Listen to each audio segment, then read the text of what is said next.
MMA is not like other pro sports, and comparing MMA to perhaps like the NBA or even March Madness is something that may end up holding the PFL back from being an industry leader, and I'll explain why in just a second. By now you've heard all the news about the acquisition of Bellator by the PFL and how all that's gonna shake out. I'm not gonna go through all those details again because there's 1,000 articles out there and press releases where you can read about all the details about PFL buying Bellator. But here are my thoughts that some of these things I have literally been thinking about all year because we've had rumors of the PFL buying Bellator or someone buying Bellator ever since the beginning of the year. So it feels like a weight off my shoulders to finally have this news finalized and in the public eye. But boy, do I have a lot of thoughts, and I'll probably have a whole new video's worth of thoughts by this time tomorrow. But I want to start off pondering the choice of the PFL to keep the Bellator brand around, at least for the foreseen future. Now, I did hear one of my colleagues over at Tapology say something to the effect of most likely why the PFL is keeping the Bellator brand around is because Bellator has existing TV rights deals with different companies, so they contractually have to keep the Bellator brand.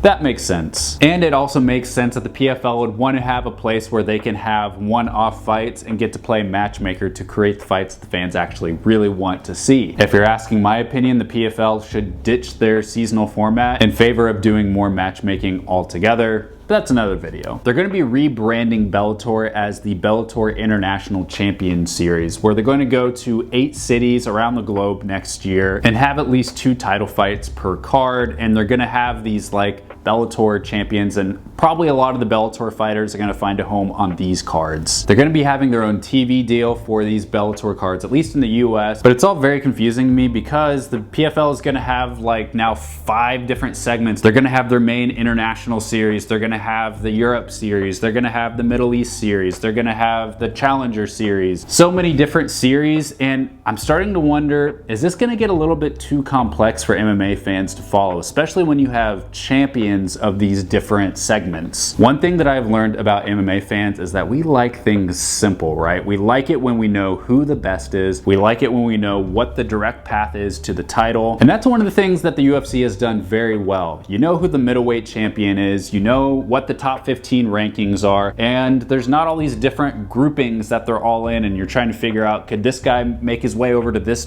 division and that? It's all very simple in the UFC, and I'm wondering if the PFL is going to sacrifice that simplicity that I think MMA fans really like in favor of becoming more like other pro sports leagues where there's a lot more different groupings. I don't know if this is the best idea for the PFL, but I guess we'll have to see right if the fans take on to it. But personally, I think that this whole acquisition of the Bellator brand by the PFL overall is a mistake, and here's why. Now, if I'm the PFL and I've got $100 million or even $500 million from the Saudis lying around for me to spend, what's the best way for me to spend that money? Is it to buy Bellator or is it to do something else? The rumors were pretty public that Bellator was going to be up for sale, and the PFL obviously would be pretty interested in that, right? Because they have the opportunity to absorb the clear number 2 in MMA and make themselves the number 2 against the UFC. But the thing is that as far as we know, the PFL is going to be bringing on all 210 of Bellator's roster. Now, I'm not sure if some of those fighters are going to be going in Bellator or PFL or even walking, so I'm sure probably not literally all 210 are going to be fighting in this new system next. But this seems like a lot more than what the PFL can handle right now. First of all, I'm not sure if there's even a home for all of these fighters. I mean, the PFL has an annual season that has a very limited number of spots. They've got this Bellator International Champion Series, which is only going to be having 8 events a year, which is a massive scale down from the number of Bellator events that were held every year. They've got the Europe, and they're going to be launching Middle East Series next April, but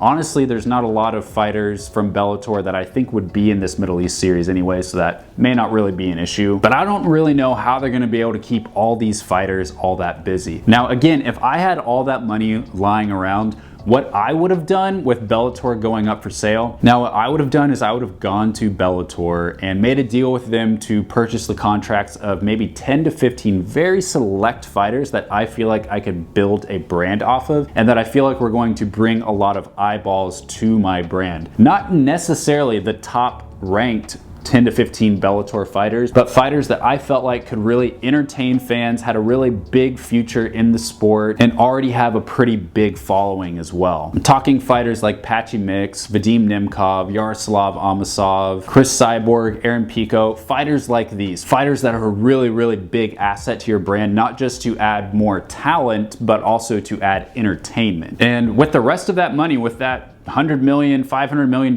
what I would have done is gone after fighters in the UFC. The PFL needs to be going after talent in the UFC, not just after talent from Bellator. What's more valuable to you, to get maybe 10 of the top fighters in the UFC in your promotion, or to get all 210 fighters from Bellator into your promotion? I honestly feel like a PFL could get like Israel Adesanya, maybe Kamaru Usman, a couple more really, really big name fighters. That would actually really shift some power from the UFC over to the PFL. I mean, offer all these fighters $5 million a fight. Something huge, because Bellator really is getting a lot of top fighters, but I don't think that they're getting enough, and I don't know if they're gonna get enough value out of those fighters. Don Davis made this interesting claim that he said that now 30% of the world's best fighters are in Bellator and PFL, while 30% of the best fighters are in UFC, so they're equal. Yeah, I'm not so sure about that, honestly. Now, I know he was using fightmatrix.com. I've never really used that site that much. I took the liberty to look at like MMA Junkie, ESPN, and a couple others to look at the top ranked fighters on those websites, and here's what I found. So for all of these divisions, I'm obviously only comparing divisions that the UFC has with divisions that PFL and Bellator have. So for MMA Junkie, they interestingly rank the top 18 fighters in each division, which is a little bit strange, but for them, Bellator and PFL have 12% of the top fighters. On SureDog, that number rises to 19%. And then on Tapology, things are a little bit different there. It's not ranked by staff of the website. It's actually compiled by different fan rankings. That one fell to actually just 2%, so almost none. That's really interesting in its own right. And then on ESPN, it was an even 15% of their ranked fighters fight in Bellator or PFL. So things are a little bit different, but even so, going back to what I said, fans don't care so much if a fighter is ranked 13 on ESPN's website. They know who they know, and they also need to be entertained by that fighter's style. Something I see a lot of number 2 promotions, or promotions that are trying to actually compete with the UFC, a big problem that I see them making is that fighters that the UFC cuts because their style isn't all that exciting jump all over those fighters thinking, hey, if we get this really good fighter that fought for a UFC title, then that raises our promotion. But it honestly doesn't, because then your promotion is full of fighters that people don't really want to watch. And honestly, this is one of the things that I think really held back Bellator in a huge way from growing to a bigger promotion than what it was. And in some ways, I've already seen PFL kind of start to head down this route as well. But for PFL, fighters that they absolutely have to try and hold on to are guys like Usman Nurmagomedov, Patchy Mix. These guys are going to be the ones that draw the most fans. And for Patchy Mix, you got to think that's really interesting, right? Because he's a bantamweight. PFL doesn't have a bantamweight division. If I'm Patchy Mix, I'm looking at this situation being like, am I really content to be the BICS Bellator International Champion Series champion, which is kind of sandwiched in between PFL and UFC? Or do I want to fight out my contract and try to walk over to the UFC and actually compete with the world's best bantamweights? I know what I would do. And they're talking about having this event in the next quarter where they're going to pit the PFL champions against the Bellator champions. I think that's a really fun idea. I do side with the Bellator fighters in that, to pretty much run a clean sweep. But honestly, it's like, okay, if the Bellator fighters all win, how does that make your PFL champions look if all of them lose to your BICS champions? And are they even going to be able to get the PFL champions on board with this? Because they're gonna have to fight potentially 4 more times next year. I don't know if I wanna fight 5 times in 2024. So again, if I was PFL, I would have gone after some high ticket UFC fighters, especially heavyweights, right? Francis Ngannou needs some high quality opponents. And I don't think they really got that from the Bellator acquisition. I mean, honestly,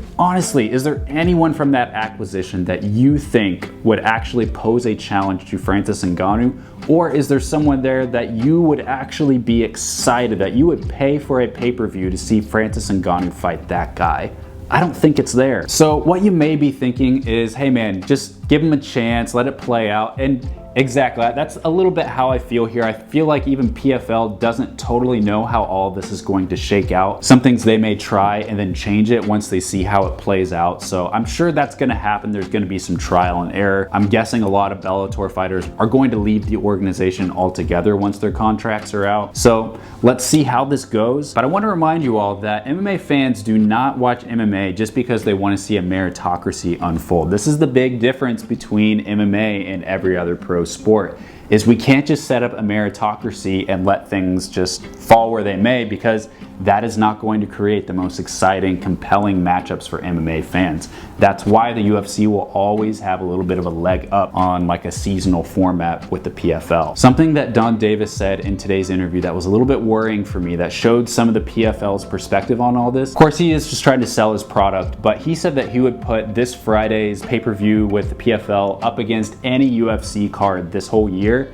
And I don't see how you could ever think that. His reasoning was that, well, we've got 6 title fights on this event, and he thought that should sell itself. He thought that was worth the $50 price tag. But honestly, MMA fans don't care if there's 6 title fights. They would rather watch Justin Gaethje fight Dustin Poirier and Jan Blachowicz fight Alex Pereira and a bunch of other really awesome fights. They would rather pay $80 for that than pay $50 and get 6 title fights of fighters that they're not really invested in. That's MMA in a nutshell. But perhaps PFL will figure this out. I mean, you guys have got Jake Paul now. You've got Francis Ngannou. You've got a lot of new toys that you can play with now. And honestly, you've talked a pretty big game about how big 2024 will be. So now, show me, show me, show me.